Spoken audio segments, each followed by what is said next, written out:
நீங்க கொஞ்சத்துல உண்மையா இருந்தாதான் அநேகத்தில் உங்களை அதிகாரியா கர்த்தர் கொண்டு போயிடுவாரு. அநேக காரியங்கள் உங்களுக்கு பொறுப்பு கொடுப்பாரு. அநேக திறமைகளையும் வரங்களையும் உங்களுக்கு கொடுப்பாரு.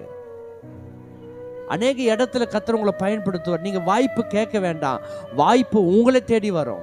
இன்னைக்கு அநேக ஊழியத்துல வாய்ப்பு கேட்டு போறாங்க. இல்ல, வாய்ப்பு நீங்க தேட வேண்டாம், வாய்ப்பு உங்களை தேடும். நீங்க மனிதர்களை தேட வேண்டாம், மனிதர்கள் உங்களை தேடுவாங்க. நீங்க பணத்தை தேட வேண்டாம், பணம் உங்களை தேடும். இதுதான் வரம்.